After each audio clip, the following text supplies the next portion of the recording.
mo kí gbogbo wa nílé lóko lẹ́yìn èdè mo kí wá ká kó bójú ọjọ́ ṣe rí mo kẹ́yìn ìyá mo kẹ́yìn bàbá mo kí ẹ̀gbọ́n mo kí àbúrò èmi ọmọ yìí olólùfẹ́ yín ayé ọpẹ́ yọ ṣí yọ lọ́tọ̀ sí náà ní agbára lọ́wọ́ Ọlọ́run ayé ọpẹ́ àwọn yọ fún wa lórí ọmọ lórí ìdáwọ́lé wa òun là yí ọpẹ́ ló máa fi máa yọ.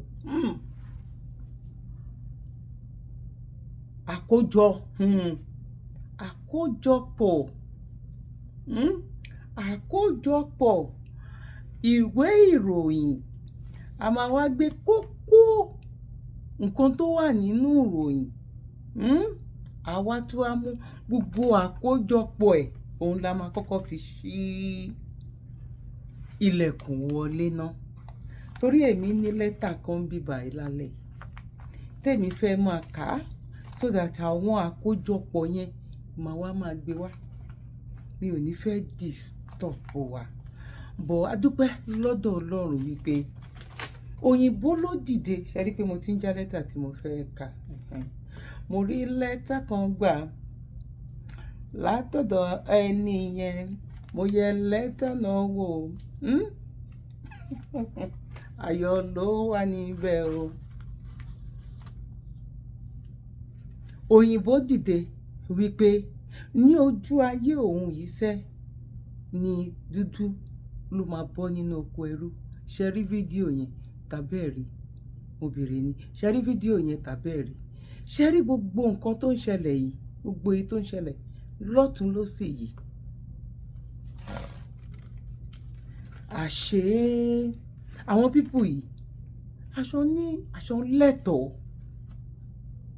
lẹ́tọ̀ọ́ sí nǹkan wọn bọ̀ àwa gbọ̀ngàn ibo la fẹ́ tágbà ibo la fẹ́ wọ̀ báwo la ìfẹ́ sọ̀rọ̀ tó wà nílẹ̀ àṣé nǹkan tó wà nídìí ọ̀fà ojú èjé lọ ṣé mo gbà ṣé mo wí ire nǹkan tó wà nídìí ọ̀fà ojú òjé lọ ẹ yá mi létí bẹ̀lẹ̀ jẹ́ kẹ́ máa bá mi ká lọ kémi kàn máa ka lẹ́tà ni tó bá tó àkókò màá lè béèrè lọ́wọ́ yín àti ojú tèmi náà fi wo gbogbo àwọn nǹkan tá a fẹ́ wò yìí fídíò pọ̀ ó lè má ju méjì ó lè ná ó máa tó bí mẹ́ta bọ̀ kéékèèké ni bọ̀ kókó ṣé mo pé òkò kékeré kan ó lè fọ́ gbogbo tán bá fi gbogbo ilé ṣe tán bá fi gbogbo ilé kán fi ṣe mirror because tán bá jù sí báyìí gbàm tó bá sọ èyí tó bá wọlé from there ó lè bẹ̀rẹ̀ sí ní máa ṣe mọ̀ tí windscreen bá ti fọ́ lọ́wọ́ ẹ̀ rí tó bá ti sán rí wàá understand nǹkan tí mò ń sọ yìí òun ni nǹkan tó wà nílẹ̀ yìí wípé wọ́n ti kíní yẹn ó ti sán bọ̀ ìgbà wo ló máa sán pátápátá tán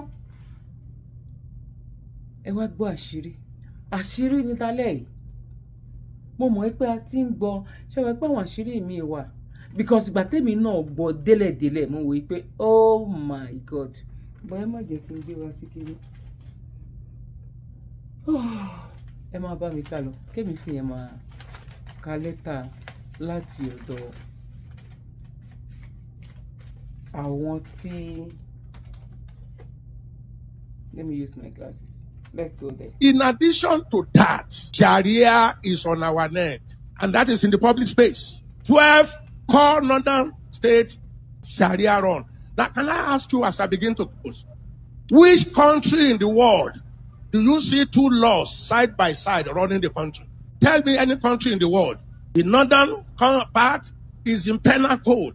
The southern is ruled by criminal code. Two laws. And the only reason they have not pronounced Nigeria a Sharia nation, just one reason. They have not fully captured Southwest. And you have heard in the last few days, the Sharia fire in Southwest. Backed up from the Sultanate. An agenda is going on to Islamize this country. And it's not a hidden fact. To the outside world, Nigeria is a Muslim nation. Nigerian constitution is a Muslim constitution. Telling ourselves the truth, except we want to sleep. Please, I want it written down. that God sent one of you to tell the truth. Whether we are going to be able to do it or not is left for us. But the truth is, except we put the sole of our feet in the governance of this nation, prayer is good, we continue to pray. Fasting is good, we continue to fast. Teaching moral is good. Let me just read this out to you. I have 1 minute 36 seconds. Sharia is mentioned in Nigerian Constitution 73 times. Islam 28 times. Grand Qadi 54 times. Muslim 10 times. In the Nigerian Constitution of 1999, as amended, as they used to say, I have told you that constitution should be trashed. It's a lie. There is no single mention of Christ, no single mention of Christian, no single mention of Christianity, no single mention of church. Then I ask you, is Nigeria a secular state? Is Nigeria a secular state? Constitutionally, Nigeria is an Islamic state. I have told us we need, our educational system is Islamized. I remember the problem in Kwara. Some of us remember the problem in Kwara when Christian schools were taken over. And they asked the governor of Kwara State, you get to a school of 48 teachers, 40 are Muslims, only 8 are Christians. And those 8 are to teach BK. You got a church of 60 teachers, 55 are Muslims, only 5 are Christians. Then they asked the governor, is this fair? He said, I know it is not fair, but that was what I meant. That was what I meant. That's what is going on, sir. Please, let's wake up. This also we ought to do without leaving the others undone. I just can't understand why anybody will wake up and say that we're killing people when we're actually not doing the same. And guess what? Where the Giwa barracks you were talking about, we have all the humanitarian agencies working there. You have the UN working, local and international organizations are working. Are we saying they are complicit? There is nothing we're doing in the back. So if they don't say it, which means Amnesty International is equal, and Amnesty is equally there. So which means they're equally accusing all these other organizations of being complicit. So just to be clear, you would be prepared to go to the ICJ in The Hague and answer these accusations? We're not scared of anything because we don't have anything of such. We've seen Boko Haram regroup and regroup and regroup. What is your answer to that? That you have in some way fed the insurgents? The problem is that I think we've talked to the international community. Let's find out the funding. When they started surrendering, by the time we left, so as we speak, we have over 120,000 that have surrendered. Most of them, when you find them, they are coming with hard currencies. How did they get them? How are they funded? How did they get the training? How did they get the equipment? What is your suspicion? Well, maybe an international conspiracy, you don't know. Who knows? How are they be able to sustain themselves for 15 years? That is one question I think everybody should ask himself. For Nigeria to be able to hold them, and you go to Nigeria, everything seems to be working well. You must have an idea. I mean, let's not talk about international conspiracy theories. Let's give some hard facts. Well, I just leave it at that. I'm sure they know, and I'm sure everybody knows that these are the challenges we're facing, that needs to be addressed. So the UN need to come in to ensure that, because we need to trace the funding. How are they sustaining themselves for 15 years? What does the UN coming in mean? What does that look like? Track the funding. It's international flow. We don't have control over that. Whose interest is it to see Nigeria destabilized? Well, I don't know. You don't know. Your guess is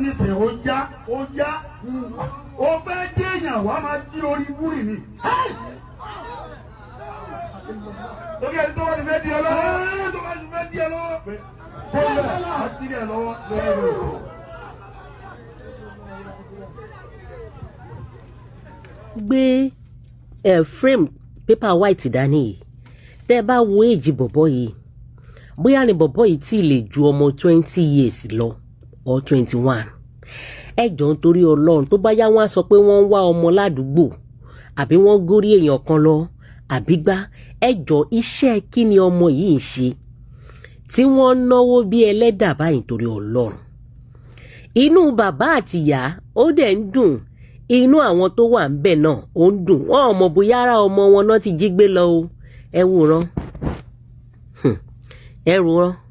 ó ń ṣe birthday bàbá ẹ̀ ni o bàbá ẹ̀ nìyẹn o birthday náà ń ṣe o ẹ wòran ẹ wulẹ̀ iṣẹ́ kí ni bọ̀bọ́ yìí ń ṣe ẹjọ́ ẹ sọ fún mi ṣọmọ Dangote ni àbọ̀mọ̀ Ọ̀tẹ́dọ́lá ọmọ Ọ̀tẹ́dọ́lá gun ònàwó nàkúnà báyìí ẹ wò wọ́n ẹ wo sẹ́ẹ̀tì wọn ẹ wo tó kó dání tó bá yá wọn á sọ wípé wọ́n ń wọ́ ọmọ ládùúgbò tó bá yá wọn á sọ wọ́n ti górí ọyàn kan lọ wọ́n ti górí lọ wọ́n ti gẹ́sẹ̀ lọ wọ́n gókó lọ ẹ wòran tán bá wà dáadáa inú kẹ́mọ́ ti sọnù ládùúgbò yẹn inú kọ́mọ́ ti sọnù ní àdúgbò yẹn ìkan máa ti ṣẹlẹ̀ tàbí kán ti sanwó fáwọn oníṣẹ́ ibi kán ti lọ ra páàtì èèyàn ẹ wo bọ̀bọ̀ yìí iṣẹ́ kí ni wọ́n ń ṣe inú wọn ń dùn wọ́n ń fẹyín bóyá ara wọn ni só ti ń rùn tán ti jí wọn gbé lọ tí ẹ mọ̀ ẹ wọ́wọ́ wọn ẹ wo bọ̀bọ̀ tó ń fling owó yìí ṣé lè tí lè 20 èyí tó dáwó sókè ṣó ti lè pé ọmọ 20 years ṣé eléyìí ti lè pé 20 years ẹ wò wọ́n inú bàbá náà ń dùn o inú àwọn ìyá náà máa dùn pé ọmọ wa kówó wálé ọmọ wa ṣe ọmọ wa mọ̀ abẹ́ẹ̀ ríran wò owó nìyẹn ẹ wò ìtàn máa ná ni wọ́n kó dání sọ́wọ́ agbówó dání yẹn o agbófinró ẹ rí nǹkan owó ni ó ẹ wòran á wá sọ àwọn ẹni ẹlẹ́ni tó ń ṣiṣẹ́ lójú méjèèjì àwọn ẹni ẹlẹ́ni tó ń fi nǹkan kan kún á wá sọ wọ́n dìdàkudà wọ́n á sọ wọ́n da láìmọ̀ ṣe àwọn iṣẹ́ tí bàbá ńlá kú bàbá wọn gan ò ṣe rí tí wọn owó tí wọn ò ní iṣẹ́ tó ń ṣe tán yẹ pé wọn ò ní owó ẹ̀ ẹlòmíì tí 50-60 years kò tí ẹlòmíì ò dá ní 3 million lákàntì náà àwọn bàbá yìí náà àwọn òbí wa yìí òun ni wọ́n wá sọ wọ́n da láìmọ̀ ṣe wọ́n á sọ wọ́n dìdàkudà bí ẹni tí ò mọ owó náà bí ẹni tí ò mọ̀ ṣe òun ni ẹ wòran o ẹ wò wọ́n yẹn náwó bí ẹlẹ́dà wọ́n yẹn náwó bí ẹlẹ́dà ẹ bá rí wọn irú wọn lọ́jọ́ kan ṣo náà máa ra mọ́tò 4 náà máa ná láàrin oṣù kan wọ́n ti kọ́lé 2 ẹ wòran iṣẹ́ kí ni wọ́n ń ṣe bíṣẹ́ náà gbogbo wa jọ ń ṣe yìí àbíṣẹ́ náà kan gbogbo wa jìjọ ń ṣe yìí má fọmọ ẹ sílẹ̀ o mo bẹ̀ nítorí Ọlọ́run má fọmọ ẹ sílẹ̀ má jẹ́ kó jí ẹ gbé lọ́mọ o má jẹ́ kó jí ẹ gbé lọ́mọ má dẹra lẹ̀ o ẹ dira ẹ má jẹ́ kó àwọn olórí burúkú yìí fi yín ṣe nǹkan ìṣẹ́ṣẹ́ owó o ẹ má yẹ káwọn olórí burúkú yìí àwọn eléyìí ò kọ́ láìla àwọn ọkọ̀ kílẹ̀ àwọn mẹ́tẹ̀ẹ̀ta ẹ rí wọn àwọn ọmọ mẹ́tẹ̀ẹ̀ta yìí ẹ wo eléyìí ṣọ́ọ̀tì ẹ̀ tí lè pé 20 gan àwọn ọmọ yìí ẹ wo owó tó kó dání fún wọn tó fẹ́ ná ẹ wò ṣáwọn eléyìí tí lè wọ 20 years àbẹ́ẹ̀rí wọn àwọn ọmọ 19 àwọn ọmọ ṣàkúṣàkú àwọn ọmọ mi ṣàkúṣàkú àwọn ọmọ yahoo ṣe ẹ rí wọn ẹ ríran wò bàbá òbí wọn pé bó lẹ ti rówó o irú iṣẹ́ wo lẹ ń ṣe tẹ́ ẹ fi ní owó adúrú owó yìí nídà yìí ọ̀pọ̀lọpọ̀ òbí náà máa mọṣẹ́ tán ṣe ná gbàtí ẹ pa náà máa lọ bá wọn ra páàtì ẹ lọ mú páàtì ojú wá ẹ lọ mú tẹsẹ̀ wá ẹ lọ máa wọ́n wá ẹ wò ètò gbọ́yàn bí ọyàn àgbálùmọ̀ bí ọyàn olóbùkú àwọn náà mú fóònù dání wọ́n fẹ́ yín bí eyín wèrè on kámẹ́rà wọn ò mọ̀ bóyá ara wọn ni só ti ń rùn bóyá ti jọ́mọ wọn gbé lọ ń bẹ̀ wọn mọ̀ àwọn olóṣì àwọn àṣetán wọn lọ ń wọ́ ọmọ kiri ládùúgbò wọn ò mẹ́ni tó jọ́mọ gbé wọn lọ ń wá gbá wọn ra orí 30,000 wọn á rẹsẹ̀ 20,000 ẹ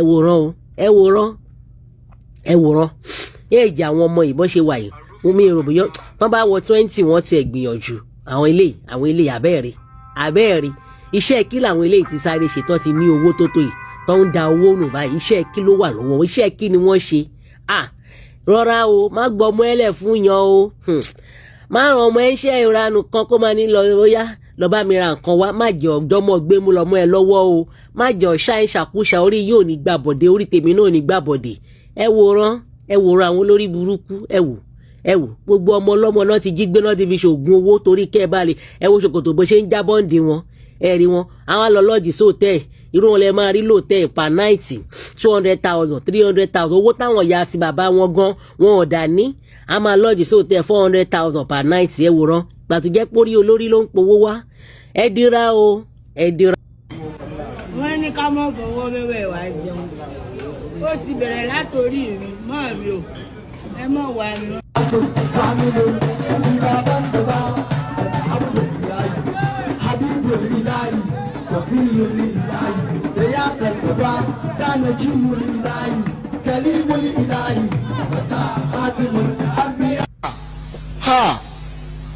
kó o tó rí ọkẹ́ ìsọlọ́run báyìí kó o tó rí ọkẹ́ ìsọlọ́run báyìí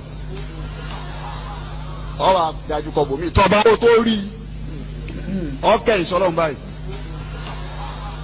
ọ wà dájú kọ bòmí tọba rẹ ewu tán tẹ pàdé ara yín pẹ̀tọ̀ o ṣeun ọ wà dájú kọ lọ́n padà mo ti dé ewu. ọ̀fẹ́ yàrá ẹni bá mi kéèkì ìgbésí ayé mi tó bá ti jà sí pé ọ̀fẹ́ ṣe ti Yorùbá ni ọbọ̀nù lànà ti Yorùbá ọwọ́ àfi ti Yorùbá ọwọ́ àfi kún àdúrà kó lè lágbára ọwọ́ abọ́sọ́jà ọmọdù màlúù mẹ́rìndínlógún ọmọbì gbàǹjà obì àbàtà mẹ́rìndínlógún àtàrẹ mẹ́rìndínlógún orógbó mẹ́rìndínlógún àmọ́kùn kankan wà fi kún nítorí àánú ìsìlámù ń ṣe mí kí ni kẹyọ̀kan tó kù ń bẹ̀ náà òun náà ni wọ́n ń pè ní àfòmá làpálàpá wọn a máa gbé lọ́dọ̀ àwọn àgbàlagbà wọn aláfòmá bòtú jẹ ọwọ́ àwọn gbogbo òrò owó tà ná láyé ó tò sínú agbádá ọwọ́ àtòrò ayé rẹ̀ tọ́ bá kó gbó kínní ìtòkò síbẹ̀ ó rówó àmẹ́ẹ̀kan ló rówó náà àmọ́ tó o bá fẹ́ kó náà wọlé ẹ̀kan tó fẹ́ máa rí ọ bẹ́ẹ̀ ọba bá ti mọ́jú màálùú kan ó sì móbì kan ó màtàrí kan ó mọ̀lógbó kan bó ṣe tóónù tí e tán ọ wà fi àfòmọ́ àbòtú jẹ ó fi bò ó lérí bọ̀bọ̀ wájú ó tán ọ̀rọ̀ sínú gò ọmọ wa fi wàrà fana makana àlíyá ọmọ fíìmù ọba ti fi wàrà fana makana àlíyá olóyà tí arísùkú àrọ gàdá ní kò lè makana wà. láti arísùkú àrọ gàdá ní kò lè makana. ọmọ fílò. yàtí arísùkú àrọ gàdá ní kò lè makana wàrà fana ó makana.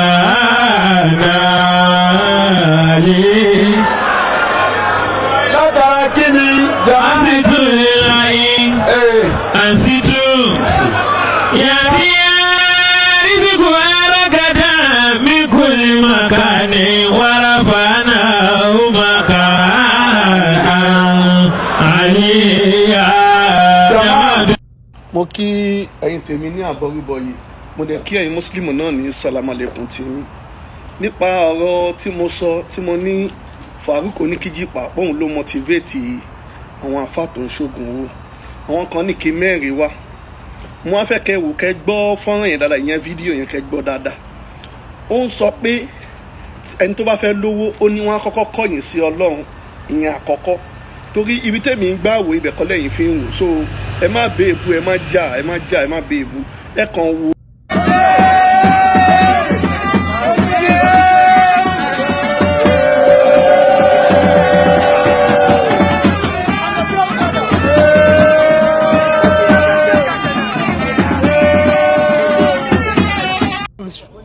kó dáríjì mi rí ò lè ṣẹlẹ̀ sí mi mọ́ kí n lè tọ́jú àwọn ọmọ mi kó àwọn ọmọ mi máa kú kó máa sunkún mi jù mi ní ṣe irú ẹ̀ mọ́ ọmọ bá ń tòkò ní mi ìmọ̀lẹ́gàn kékeré náà sí mo lù délé. orúkọ mi ni Patience Chikezie. orúkọ mi ni Patience Chikezie. ọmọ ọdún mélòó ni. 54. ọmọ ológo ni. Delta. ọmọ mélòó lẹ ti bí. méjì. bẹ́ẹ̀. iṣẹ́ kí lẹ̀ ń ṣe. mo ṣiṣẹ́ nurse. iṣẹ́ nurse. mo ṣiṣẹ́ daycare. bẹ́ẹ̀. ok kí ni ohun tó gbé yín débi. ẹni àwọn kan máa sọ mi pé àwọn nídìí ọmọ so mo á wá link mo ṣe ní ọ̀nà tí ò dáa torí pé ó yẹ kí n lọ sí àwọn orphanage yẹn but no wọ́n á rí ẹni tí ó fún mi ní link pé wọ́n ti mú ẹni yẹn ní ìdẹ́mọ̀ pé ó jẹ́ ọmọ gbé ni so ọgbà tán dẹ̀ mo dẹ̀ wá mú wọn lọ sí ibi tí àwọn ọmọ tí mo ra àwọn tó rà mo mọ́ lọ síbẹ̀ wọ́n dẹ̀ rí tí bá ọmọ yẹn láyọ̀ àtàlàáfíà. ìbéèrè mi rèé irú àwọn ọmọ wo lẹ̀ ń rà. 3 years 2 years 3 years. 2 years 3 years 3 years. tó bá ti béèrè bí àwọn tó ń béèrè lọ́wọ́ mi wọ́n á ní ṣe mo ní màá béèrè lọ́wọ́ wọn. àwọn tí wọ́n ń béèrè lọ́wọ́ yẹn tẹ̀yìn ń ta ọmọ fún yẹn kí ni wọ́n ń fi àwọn ọmọ yẹn ṣe. wọn ò lọ́mọ. ní ìgbọ́. wọn ò lọ́mọ. à ń bẹ lọ́hùn ni wọ́n. bẹ́ẹ̀. kí ló dé tí wọ́n lè lọ sílé ọmọ tí ò níyà tí ò lóbì. wọn náà ti lọ àwọn ti para pé kò sí wéè. tí bá gbọ́ yín dáadáa ń sìn torí àwọn tó ń gbé wa ń lé ẹ̀yin máa jí àwọn ọmọ kan gbé. èmi ò mọ̀ ń pa jíjí gbé mi ò jọmọ gbé ẹni tí ó ta ọmọ fún mi. ọmọ tó ń tà fún yẹn ibi wọn sọ fún yín kan ti ń rí iṣẹ́ ni. wọ́n ní pé ìyá wọn ló let her out. mo dẹ̀ bá ìyá kan sọ̀rọ̀ nù wọn lórí fóònù ó lòun fẹ́ ta pé ọmọ pọ̀ lọ́rùn pé ìyá yẹn pọ̀ jù. ẹ wo ọ̀gbẹ́ni ọyìn ó sọ pé òun ta ọmọ. bẹ́ẹ̀ ni mi ìdẹ́mọ̀ pé ẹ ó ta fún mi mi ìdẹ́mọ̀ pé ó jí gbé torí ìgbà tí mo bí àbúṣe ó jí gbé ìjójì yẹn gbé ni ó ní rárá ṣùgbọ́n ìgbà tó wá yá tí wọ́n wá tọ́jú ẹ̀ wọ́n wá confess pé òun jí gbé. àwọn ọmọ tí wọ́n ń rà yẹn tẹ́ ń rà èlò lè máa ń ra ọmọ kan. 250,000 lẹ́yìn ń rà èlò lẹ́yìn wá ń tà fún wọn. 350 so 100,000 ní ẹ̀yìn jẹ lórí ọmọ kan. ó yìí tó bí ọmọ mélòó sì tí wọ́n ti tẹ́tí tà. mẹ́ta ìgbà wọlé ti bẹ̀rẹ̀ iṣẹ́ yìí. last year what last year around April. màmá ṣé kìí ṣe pé wọ́n wà náà ọ̀rọ̀ tẹ́ ń sọ sí ọmọ mẹ́ta lè ṣì ta. àwọn ọ̀rẹ́ wọn ti mú ọ lọ síbẹ̀ náà wọ́n dẹ̀ mú wọn wá. mo máa ń mọ́nítọ̀ wọn bẹ́ẹ̀ ni mo mọ́lé wọn bẹ́ẹ̀ ni torí mi fẹ́ ta fún ẹni tó jìnnà.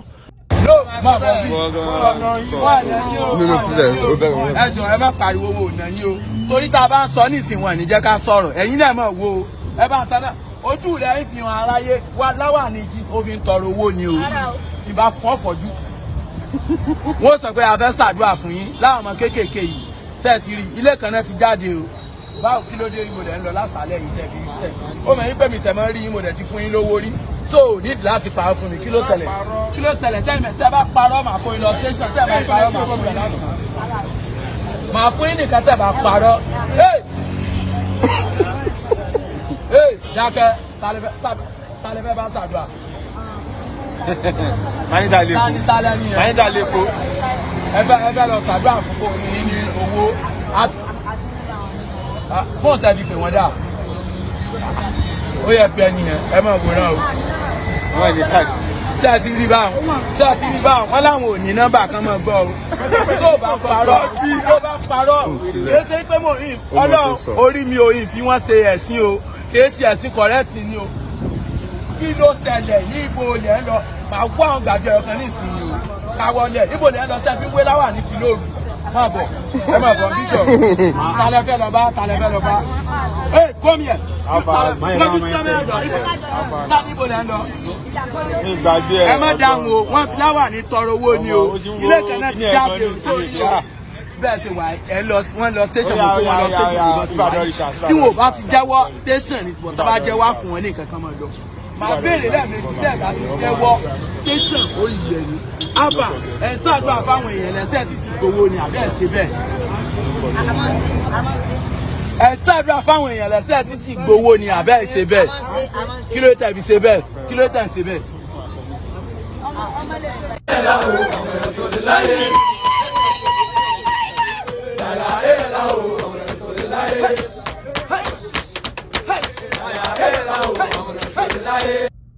My advice to people should be whenever you're going out in the morning, traveling, because sometimes they send us to a mission to people to cause an accident with people traveling on the highway, and those are part of our missions. You know, all these beggars on the roadside, and I will still advise you not to be giving money to all these people standing on the roadside, by the roadside, because when we are on a mission, sometimes we go to them. At the end of the day, we collect everything. So those ones we collect from them, we now take it to our coven. We use it for ritual and take some people's star. Whatever you're doing in life, you just be going like that. Àfáà yìí òpònú ni àfáà yìí. Mo wá fẹ́ kẹ́ wo fídíò rẹ̀. Kẹ́ wo fídíò torí àwọn òpònú àfáà bí ẹgbẹ́. So mo wá fẹ́ kẹ́ wo fídíò rẹ̀ lókè mi. Kí ló dé tọ́lọ́wọ́ ò dá ọkùnrin nígbà tọ́lọ́wọ́ ẹ̀ tó bá dá fún ànábì Ádámù pé kó fi ṣìkejì kí ló tó dá pẹ̀lú ẹ̀ tó fi jóbìrì. Ó fẹ́ ká máa dóra wa ni ẹ̀yọ̀ bá ànábì dáadáa. Sallallahu alayhi wa sallam. Naam, sẹ́yìn náà ti wá rí pópónú láàfáà yìí. Àfáà yẹn gọ̀ gan. Ànábì wa Muhammad sallallahu alayhi wa sallam. Ànábì ni man kana yu'minu billahi wal yawmil akhir falyaqulu khairan aw liyasmut.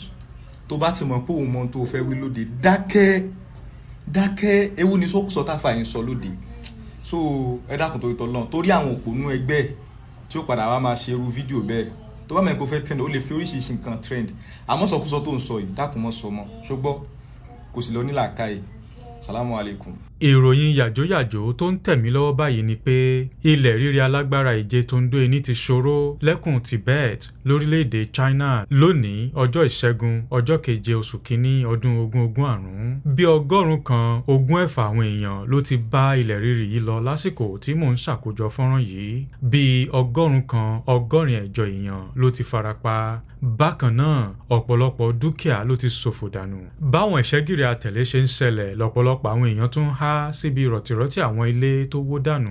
ìjọba ìbílẹ̀ Tingri ní ọ̀gángán ìṣẹ̀lẹ̀ epicenter ilẹ̀ rírì yìí. ní Tingri yìí ni abọ́ Eurasia àti abọ́ India ti ń forí gbárí. ààlà súnpàdé convergent boundary ló wà láàrin àwọn abọ́ ìhun àpáta méjèèjì yìí. tẹ́ ẹ bá gbàgbé abọ́ ìhun àpáta làwọn òyìnbó ń pè ní tectonic plates. ìforígbárí àwọn abọ́ méjèèjì yìí ló yọrí sí ilẹ̀ rírì tó wáyé lónìí. báwo gan wá ni ilẹ̀ rírì ṣe máa ń ṣẹlẹ̀? tó bá jẹ́ pé ẹ̀yin ṣẹ̀ṣẹ̀ darapọ̀ mọ́ mi ni lórí iṣẹ́ ìwádìí yìí, ẹ má dààmú jìnnà, mo ti ṣàlàyé ẹ̀ nínú fọ́nrán kan ìṣáájú. ẹ wo fọ́nrán náà níbi stories ojú ewé yìí tó ń lọ lọ́wọ́.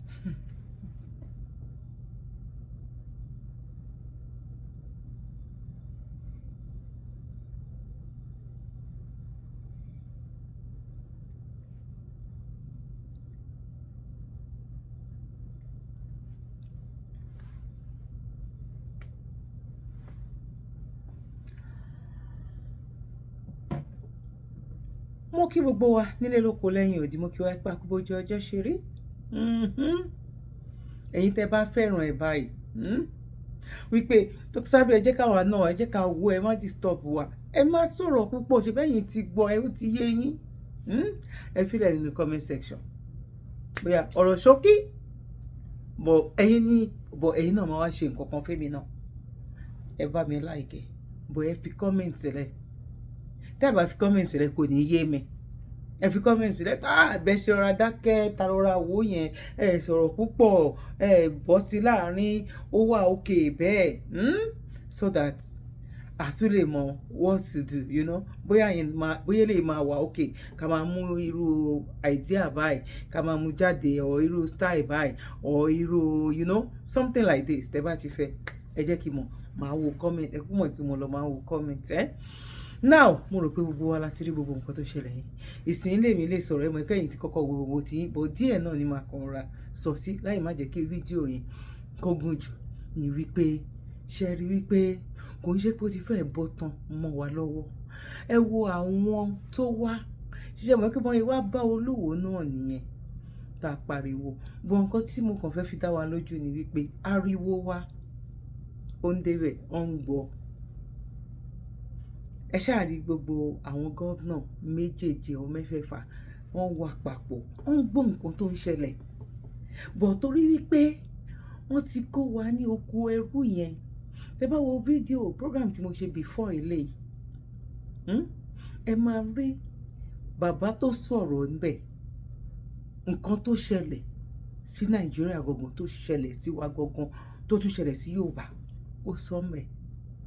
inú orí TV Arise náà ti ṣe interview fún doctor náà, àgbàlagbà báyìí bí age mate àwọn bàbá Akíntóyè yẹn ni.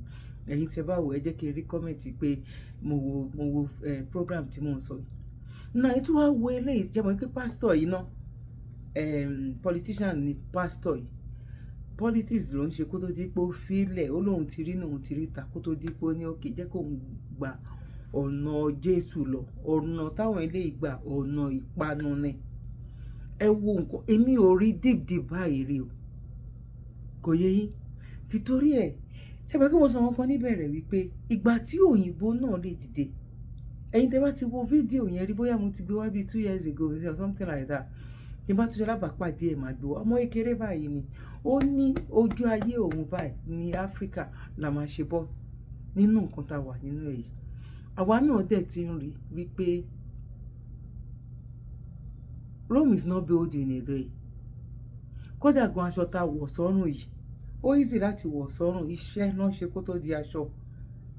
eléyìí náà tán bá sọ gbogbo processing gbogbo nǹkan tán go through kó tó di wípé nǹkan tó wá di báyìí, ẹ máa mọ̀ pé iṣẹ́ náà ṣe. nǹkan yìí ti bàjẹ́ gan-an rẹpẹtẹ. ilẹ̀ wa kàn lè mọ́ lọ́jọ́ kan kó jẹ́ wípé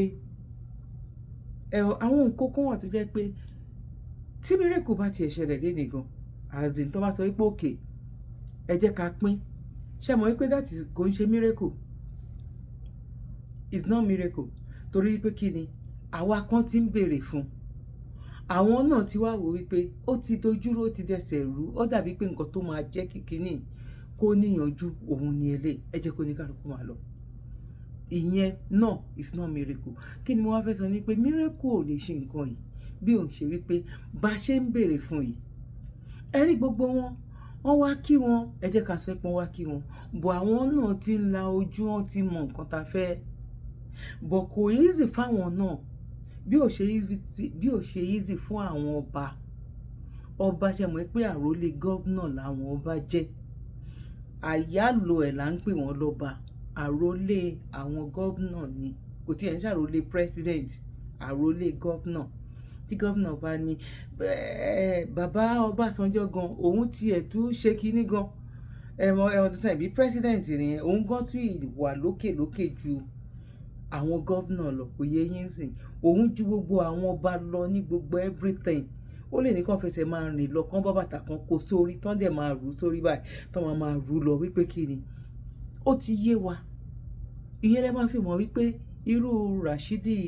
ọba Ìwó yẹn it's not pé bóyá àárín fín because kì í ṣe ọba wa no láàrin mi àti ìyẹn àmọ́ ìpọ́n kì í ṣe ọba wa ìyà ò gbọ́dọ̀ máa jẹ èèyàn báyìí wàhálà ò gbọ́dọ̀ máa ṣẹlẹ̀ báyìí fìtínátì ò gbọ́dọ̀ máa ṣẹlẹ̀ báyìí káwọn ọba àwọn náà mọ nǹkan tó lè ṣe ìyà yín náà ń jẹ wọn kò yẹ yín sìn bọ̀ kí ló rí láti ṣe irú àwọn eléyìí náà sìn tó wá ń kí gọ́vnà yes èèyàn mọ nǹkan tó bọ́ lè jẹ́ business ó lè jẹ́ nǹkan kan bọ̀ ó ti rí tóńtì náà wípé kò sí ààyè òun bá wà nínú constitution nǹkan tó mú wọn táwọn ò tẹ̀lé constitution àwọn ọmọ ìlú gan ti ya wèrè wọn lọ́wọ́ àwọn gan náà nígbà wọn kọ́ ni tó bá yá wọn máa parẹ́ fún ara wọn wọ́n ṣe kí ni wọ́n kọ́ ni wọ́n máa parẹ́ fún ara wọn ẹ wo gbogbo àwọn ọmọ kéékèèké yìí ẹ wá wo fídíò kéékèèké yẹn nǹkan tí àwọn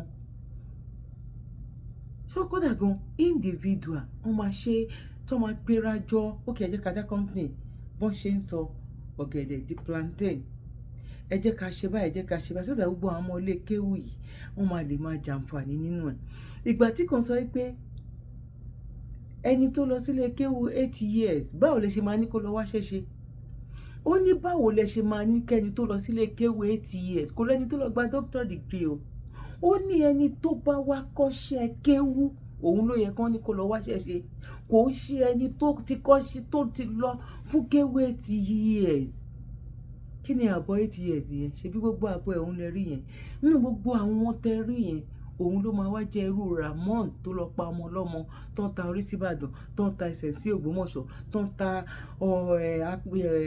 ẹsẹ̀ orí whatever síbì kan gbogbo àwọn ọmọ tí mo fi wọ̀nyí yẹn 80% ẹ̀ àwọn ọmọ yẹn ni ẹ̀dẹ̀ wá wo lórí wọn ṣe gbọ́ nǹkan tó sọ ó ní kọ́kọ́ kọ ẹ̀yìn sí Ọlọ́run náà ọ̀nà wọn náà fi ń kọ ẹ̀yìn sí Ọlọ́run tó bá ti wá tọ́wọ́ ẹ̀ bá ti wá tèkúdà ẹ̀ṣẹ̀ wa máa ṣe asáráfúrólà asáráfúrólà asáráfúrólà asáráfúrólà asáráfúrólà asáráfúrólà asáráfúrólà asáráfúrólà asáráfúrólà asáráfúrólà asáráfúrólà